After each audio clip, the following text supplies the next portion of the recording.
Hello friends, नमस्कार। आज की वीडियो में हम जानेंगे कि भाग्य कौन लिखता है। फ्रेंड्स, हमने बड़े बुजुर्गों से सुना है कि भाग्य ब्रह्मा जी लिखते हैं। ये तो सत्य है, ब्रह्मा जी भाग्य लिखते हैं फ्रेंड्स। पर मनुष्य के कर्मों के हिसाब से ही ब्रह्मा जी भाग्य का लेखा जोखा करते हैं। आइए हम इस वीडियो में जानते हैं। भाग्य का हमारे जीवन पर बहुत ही गहरा प्रभाव होता है। इस संसार में मनुष्य जब जन्म लेता है तो अपना भाग्य साथ ही लिखवा कर आता है। ऐसा हमारी भारतीय संस्कृति मानती है। भाग्य कौन लिखता है, ये कैसे बनता है, आदि प्रश्न हमारी जिज्ञासा को बढ़ाते हैं। ऐसा कोई भी व्यक्ति विशेष ऊपर आसमान में नहीं है जो हमारा भाग्य लिखने का कार्य करता है, बल्कि हम स्वयं अपने भाग्य के निर्माता हैं। सीधा स्पष्ट सा गणित है कि हम जो भी अच्छे कार्य सुकर्म या बुरे कार्य कुकर्म करते हैं वही हमारा भाग्य बनाते हैं। दोनों कर्म और यानी सुकर्मों का फल हमें सफलताओं एवं सुख समृद्धि के रूप में मिलता है। इसके विपरीत कुकर्मों का फल हमें असफलता व कष्ट परेशानियों के रूप में मिलता है। कुछ कर्मों का फल हम इसी जन्म में भोग लेते हैं और कुछ शेष बच जाते हैं। यही बचे कर्म जन्म जन्मांतर तक हमारा साथ निभाते हैं। उन्हीं शेष बचे हुए कर्मों से हमारा भाग्य बनता है। भाग्य और कर्म न्योन्याश्रित हैं। कर्म के बिना भाग्य फलदायी नहीं होता और भाग्य के बिना कर्म। इस बात को दूसरे शब्दों में इस प्रकार कह सकते हैं कि वे एक दूसरे के पूरक हैं और एक ही सिक्के के दो पहलू हैं। यदि मनुष्य का भाग्य प्रबल होता है तब उसे थोड़ी सी मेहनत करने पर उसे आशातीत फल प्राप्त होता है, पर यदि वह श्रम नहीं करता तो अपने स्वर्णिम अवसर से चूक जाता है। तब पश्चाताप करने का भी कोई लाभ नहीं होता। परंतु इसके विपरीत कभी कभी ऐसा भी देखा जाता है कि मनुष्य कठोर परिश्रम करता है पर उसे आशा के अनुरूप फल नहीं मिलता। इसका यह अर्थ नहीं, कदापि नहीं, कि वह परिश्रम करना छोड़कर हाथ पर हाथ रखकर निठल्ला बैठ जाए और भाग्य को कोसता रहे या ईश्वर को गाली देता रहे। मनुष्य को सदा अपने भाग्य और कर्म दोनों को एक समान मानना चाहिए। फिर बार बार सफलता की प्राप्ति के लिए ही प्रयत्न करना चाहिए। भाग्य भी तभी फल देता है जब मनुष्य स्वयं श्रम करता है। अब भाग्य से हमें भोजन प्राप्त हो गया है, उसे खाने के लिए भी तो मेहनत करनी पड़ेगी। रोटी का निवाला खुद मुंह में नहीं जाएगा, हाथ हिलाना पड़ेगा। रोटी का ग्रास तोड़ेंगे तभी तो निवाला मुंह में जाएगा और हमारा पेट भरेगा। हमेशा चींटी के श्रम को याद रखिए, जो पुनः पुनः गिरकर अथक प्रयास करके अपने लक्ष्य को पाने में अंततः सफल हो जाती है। इसी तरह हम अपनी बार बार ईमानदार कोशिश से असफलता को पुनः सफलता में बदल सकते हैं। हर प्रकार की सुख समृद्धि हमें अपने पूर्व जन्मकृत कर्मों के अनुसार ही मिलती है। फिर भी हमारे लिए यही उचित है कि हम अपने कठोर परिश्रम की बदौलत ही अपनी सफलताओं को पाने से न चूकें। जब जब अपने बाहुबल पर विश्वास करके कठोर परिश्रम करेंगे तब तब हमारा भाग्य हमें अवश्य में फल देगा। भाग्य के भरोसे बैठकर कर्म करना नहीं त्यागना है। उन्नति करने का अवसर हर किसी को जीवन में अवश्य मिलता है। शर्त बस यही है कि उस अवसर की प्रतीक्षा करते हुए हमें अपने हाथ पर हाथ रखकर नहीं बैठना है, बल्कि भविष्य को सुखद बनाने का सार्थक प्रयास करना है। जैसा कि हम अपने समाज में देखते हैं कि बहुत से लोग भाग्य के भरोसे बैठे रहते हैं। उनका कहना होता है कि जब भाग्य में लिखा है तो वो हमें प्राप्त होगी ही। इसके लिए हमें कार्य करना जरूरी नहीं और वे मेहनत करना छोड़कर भाग्य भरोसे बैठ जाते हैं।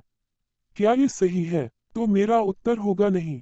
जैसा कि हम लोग जानते हैं कि भाग्य भी उन्हीं का साथ देता है जो अपने कर्म पथ पर निरंतर चलकर मंजिल को प्राप्त करने में अपना आत्मविश्वास बनाए रखते हैं, अपने कर्म पथ पर अडिग रहते हैं।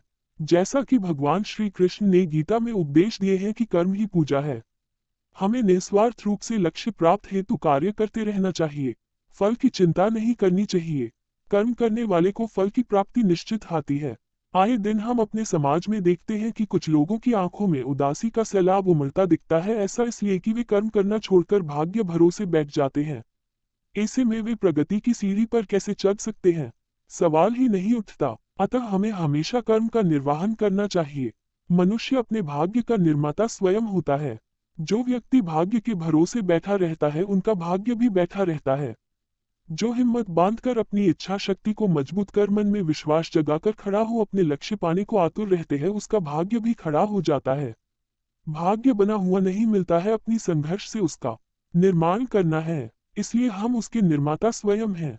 जीवन में सफलता का एक ही राज है कि हम मेहनत करें, तभी सफलता दौड़कर हमारे पास आएगी। यदि सफलता नहीं मिल रही है तो हमारे कर्म में दोष है।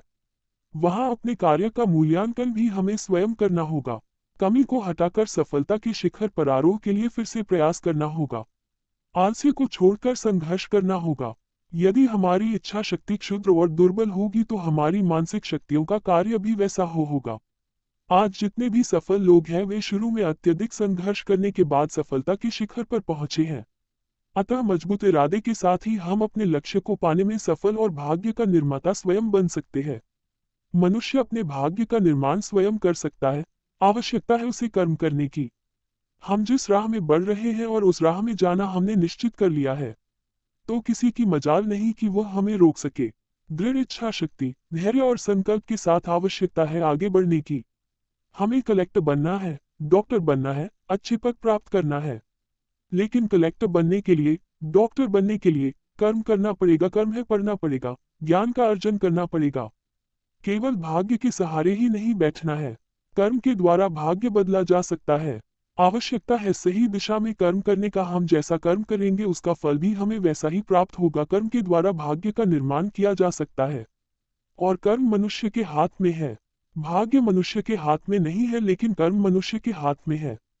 अच्छे कर्मों के द्वारा सही दिशा में सकारात्मक कर्म के द्वारा भाग्य बनाया जा सकता है। अपने भाग्य का स्वयं निर्माण किया जा सकता है। क्या है अपनी गलतियों को छिपाने का सबसे बड़ा साधन? भाग्य। कर्म हम नहीं करेंगे, दोष हम भाग्य को देंगे। माना कि हमारे पूर्व के कुछ ऐसे कर्म थे और उन संचित कर्मों के आधार पर ही हमारा जन्म इस संसार में हुआ। वह स्थिति चाहे अच्छी हो या बुरी हो, लेकिन ईश्वर ने हमें कर्म करने के लिए स्वतंत्र किया है। हम अच्छे कर्मों के द्वारा अपने भाग्य को बनाते हैं। हम अपने कर्म के द्वारा अपनी स्थितियों और परिस्थितियों को अनुकूल बना सकते हैं, उनको अच्छा कर सकते हैं। और कर्म करने के लिए हम स्वतंत्र हैं, इसमें भाग्य कहीं आड़ नहीं आता है। लेकिन हम अपनी कर्महीनता के कारण जो बुरी स्थितियां उत्पन्न होती है उनका दोष भाग्य को दे देते हैं और दुनिया के सामने रोना रोते हैं कि हमारा भाग्य ही खराब है, इसलिए यह ऐसा नहीं हुआ। जबकि हम यह नहीं कहते, हम यह नहीं सोचते कि हमने ऐसा कर्म नहीं किया है जिससे हमारी परिस्थितियां वर्तमान में विपरीत हो गई है।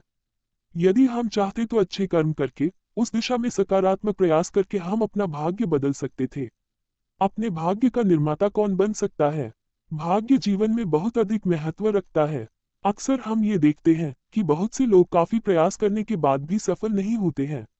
एक मजदूर जो सारा दिन मेहनत करता है, लेकिन इसके बाद भी उसको 2 टाइम की रोटी अच्छी तरह से नसीब नहीं होती, जबकि वो बहुत ही कर्म करता है, उसे दुनिया का सबसे धनी व्यक्ति होना चाहिए। एक पुजारी मंदिर में सारा दिन पूजा पाठ करता है, अच्छे कर्म करता है, तो उसे तो दुनिया का सबसे अमीर व्यक्ति होना चाहिए। परंतु ऐसा नहीं होता, क्योंकि वह पूर्ण रूप से भाग्य के वशीभूत होकर बैठा रहता है। वह यह नहीं सोचता कि मात्र भाग्य से ही सब कुछ नहीं होता, कर्म भी करना चाहिए। कर्म से भाग्य को बदला जा सकता है। भाग्य एक वह ताला है जिसकी एक कुंजी परमात्मा के हाथ में है और दूसरी कुंजी कर्म के हाथ में है। परमात्मा अपनी चाबी बार बार आपके भाग्य के ताले में लगा रहा है, लेकिन आप अपनी कर्म रूपी चाबी उस ताले में नहीं लगाते हैं, इसलिए वह ताला बंद है। जब तक कर्म रूपी चाबी उस ताले में नहीं लगेगी तब तक भाग्य का ताला बंद रहेगा। क्योंकि व्यक्ति कर्म करने के लिए स्वतंत्र है, उसे कर्म करना चाहिए। कर्म के द्वारा वह अपने भाग्य को बदल सकता है। वह अपने संचित किए गए कर्मों के आधार पर जो भी फल भोग रहा है, वर्तमान में कर्म करके उन कर्म बंधनों से मुक्ति को प्राप्त कर सकता है। जो लोग कर्म करना नहीं जानते या कर्म करना नहीं चाहते, वह लोग भाग्य पर विश्वास करते हैं और भाग्य के सहारे ही बैठे रहते हैं। क्योंकि गीता में भगवान श्री कृष्ण ने कहा है कि भाग्य उनका ही साथ देता है जो कर्म करते हैं। कर्महीन व्यक्ति का भाग्य साथ नहीं देता। एक छोटा सा बालक जब ये कहता है कि वह बड़ा होकर अधिकारी बनेगा, तब सुनने वाला व्यक्ति उससे पूछता है कि तुम अधिकारी क्यों बनोगे? तब वह कहता है कि उसके मन में ये जिज्ञासा पैदा होती है कि अधिकारी बड़ा आदमी होता है, उसके पास गाड़ी, घर, बंगला, नौकर, चाकर सब कुछ होते हैं। और तब उस बच्चे को उत्तर मिलता है कि यदि तुम सही दिशा में सार्थक प्रयास करोगे तो एक न एक दिन तो अवश्य ही उच्च अधिकारी बनोगे। क्योंकि कर्म ही हमारे बस में है और उन कर्मों का फल हमारे बस में नहीं है, इसलिए कर्म करते रहना चाहिए। भाग्य की चिंता को छोड़कर कर्म करना चाहिए। तुलसीदास जी ने रामायण में एक चौपाई लिखी है, करत करत अभ्यास ते जड़मति होत सुजान। इसलिए कर्म करते रहिए, कर्म करते करते एक न एक दिन उसका फल अवश्य मिलेगा। कर्म फल कोई खेल का मैदान नहीं है। जब हम खेल के मैदान में कोई खेल खेलते हैं तो उसमें एक की हार होती है और एक की जीत होती है, लेकिन कर्म एक ऐसी विधा है, कर्म करने वाले व्यक्ति की कभी हार नहीं होती, उसकी विजय ही सुनिश्चित है। कभी कभी ऐसी परिस्थितियां पैदा होती है कि उन परिस्थितियों के आगे हम मजबूर हो जाते हैं, अपने आप को असहाय महसूस करने लगते हैं और अपना कर्म करना छोड़ देते हैं। ये हमारी मानसिकता की हार है, हमारे कर्मों की हार नहीं है, क्योंकि कर्म तो हमेशा विजय ही देता है। जिस प्रकार हम किसी पेड़ का बीज बोते हैं और उसमें लंबे समय तक पानी डालते हैं, उसके फल आने में समय लगता है, लेकिन फिर भी हम हार नहीं मानते हैं। हम कर्म करते रहते हैं, पानी डालते रहते हैं, फिर एक दिन उससे फल प्राप्त हो जाता है। उस पेड़ के बीज को बोलना हमारा संकल्प है और उसमें पानी डालना, उसको सींचना हमारा कर्म है और उस पेड़ से फल को प्राप्त कर लेना हमारा कर्मफल है। भाग्य का कोई रूप नहीं होता, उसका कोई आकार नहीं होता, उसको कोई देख नहीं सकता और न ही हम अपनी इंद्रियों के द्वारा उसको अनुभव कर सकते हैं। हमारे जीवन की आज की व्यवस्था कल के कर्मों का फल है और हमारा कल आज के कर्मों का फल होगा। यही सत्य है। इसलिए भाग्य के सहारे न बैठकर के कर्म करना चाहिए। कर्म के द्वारा हम अपने भाग्य को बना सकते हैं। मनुष्य का भाग्य उसके कर्मों के आधार पर होता है। कर्म के द्वारा भाग्य बनता और बिगड़ता है और कर्म करने के लिए मनुष्य स्वतंत्र होता है। कर्म मनुष्य के हाथ में होता है। ईश्वर पर विश्वास रखिए और निरंतर कर्म करते रहिए। कर्म के द्वारा भाग्य बनता है। आप अपने कर्म से अपना भाग्य बदल सकते हैं। ऐसे ही रोचक जानकारी के साथ आप सब बने रहिए फ्रेंड्स। और महाभारत की कथाएं सुनना अच्छा लगता हो या रामायण की कथाएं सुनना अच्छा लगता हो या भगवान जी की कथाएं सुनना अच्छा लगता हो या पूजा पाठ से रिलेटिव कोई भी जानकारी चाहिए या तीर्थ व्रत के बारे में कुछ भी जानना है, please like comment subscribe share. Thank you friends. हम फिर मिलेंगे अगले वीडियो में, तब तक के लिए नमस्कार।